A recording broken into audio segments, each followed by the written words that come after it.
Hello, everyone. Dr. Eames here. What I'd like to talk about this time is centralized versus decentralized authority.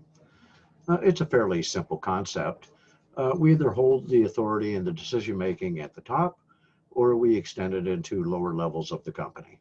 So, decentralized decision making, everything is maintained at the top level, maintained.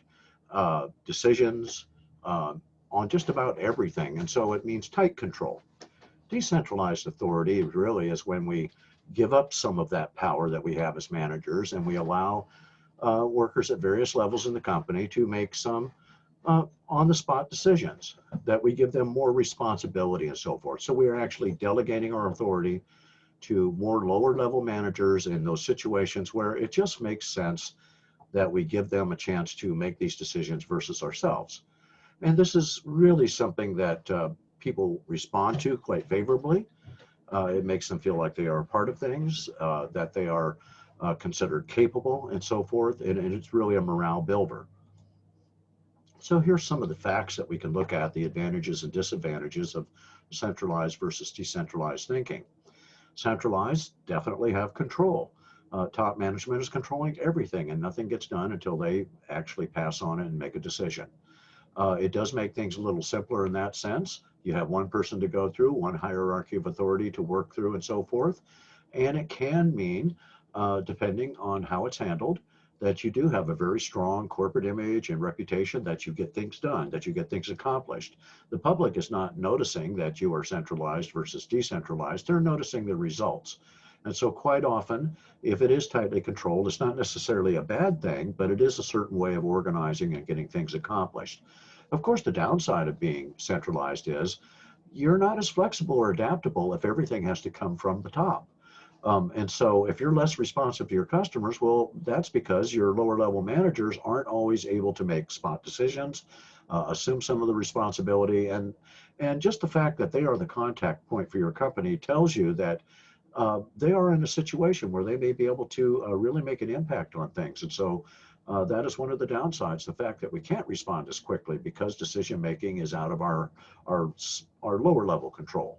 So you certainly have less empowerment and engagement going on in a company like this, where today's thrust of management is to really emphasize interpersonal relationships, to focus on growing and developing people. And we can't grow and develop people unless we give them the authority to do some low level sorts of decision making. It can also cause some conflict, tension, where managers at various levels and various departments may feel like they're not as effective as they could be, that they're not getting things done like they would like to be. And so, while morale may be high in the main administrative part of the company and headquarters, it may be low in other places because of this lack of response, of quick adaptability and flexibility. And that's where the advantages for decentralization really kick in.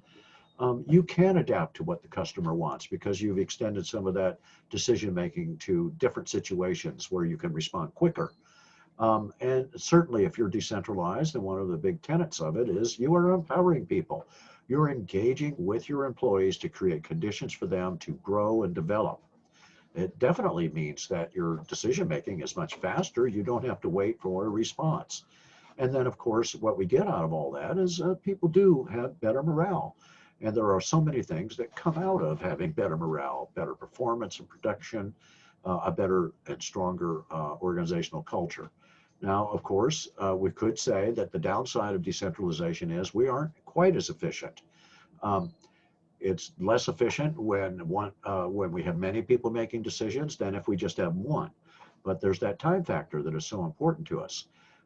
Decentralized means things do get a little complex, that we have a lot of relationships going on, and that as managers and as leaders, we're not totally in control of everything during the day.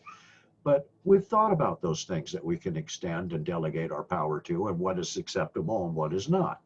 It definitely means there is less top-down management in your company. And so in that sense, it may result in a weakened corporate image, but that's not necessarily true, that it should be a definite disadvantage that happens, because many companies that adopt this more decentralized sort of approach are not weakened, but indeed they are stronger. Okay, folks, that's all I want to talk about this time. I'll talk to you again soon.